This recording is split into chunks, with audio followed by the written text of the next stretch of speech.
Hello students, good morning. आज हम लोग हिंदी हिंदी व्याकरण में हम लोग आज पढ़ेंगे पाठ 3 शब्द संरचना मॉर्फोलॉजी। जैसा कि आपको पिछली क्लास में बताया गया था कि वर्णों के सार्थक मेल से शब्द बनते हैं और इसी तरह से इसकी परिभाषा भी आती है। वर्णों के सार्थक मेल को शब्द कहते हैं। आप यहाँ देख रहे हैं ब जोड़ अ। पिछली कक्षा में मैंने बताया था कि अगर अक्षरों में कोई मात्रा न दिखे तो फिर भी उसमें अ रहता है छुपा हुआ। तो ब जोड़ अ यानी आधा ब जोड़ अ ब और आधा स जोड़ अ स, बस। इसी तरह से ल अ ल, ड अ ड और क ई की लड़की, म ऐ मैं, द आ दा, न अ न।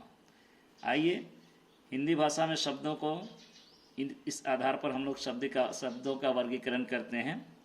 उत्पत्ति के आधार पर, बनावट के आधार पर, प्रयोग के आधार पर, अर्थ के आधार पर।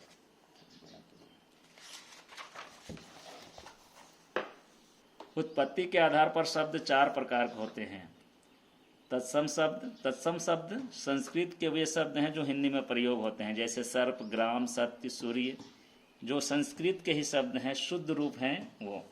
तद्भव उन्हीं संस्कृत शब्दों का बिगड़ा हुआ रूप, कुछ चेंज किया हुआ रूप जब हम लोग हिंदी में यूज करते हैं, प्रयोग करते हैं, तो वो तद्भव कहलाता है। जैसे दधी को हम लोग दधी न बोलकर दही बोल देते हैं, सर्प को सर्प न बोलकर सांप। उसी तरह ग्राम से गांव, सत्य से सच, इस तरह से ये तद्भव शब्द हुआ। देशज शब्द अपने देश में बने हुए शब्द। इन शब्दों का निर्माण अपने देश में आम बोलचाल की भाषा में ये शब्द, जैसे खिचड़ी, जूता, पैसा, पगड़ी, ये सभी देशज शब्द हैं। विदेशी शब्द दूसरे देश की भाषाओं से हिंदी में आए शब्द विदेशी हैं, जैसे लालटेन, स्टेशन, स्कूल, पादरी, जमीन, बंदूक, सब्जी, आदमी, वकील, सौगात, रुमाल, तौलिया। ये सभी कुछ अलग अलग देशों के शब्द हैं। कुछ इंग्लिश हैं, कुछ उर्दू हैं, कुछ अरबी हैं, इस तरह से और विदेशी शब्द हैं। बनावट के आधार पर शब्द 3 प्रकार के होते हैं। रूढ़ शब्द वैसे हैं जिनका अगर हम खंड करें तो उसका कोई अर्थ ना निकलेगा। जैसे घर, घ जोड़ र, कवि, इस तरह से हाथी, इसका अगर हम खंड करें, टुकड़े करें, तो टुकड़े होगा ही नहीं, अगर होगा तो उसका कोई अर्थ नहीं होगा। तो ऐसे शब्द होते हैं रूढ़ शब्द जिनके टुकड़े नहीं किए जा सकते हैं। यौगिक शब्द ऐसे शब्द हैं जो दो शब्दों के योग से बनते हैं। रसोई प्लस घर, रसोई घर। रसोई का मतलब भी है, घर का मतलब भी है। नील प्लस कमल, नील कमल। तो ये यौगिक हैं।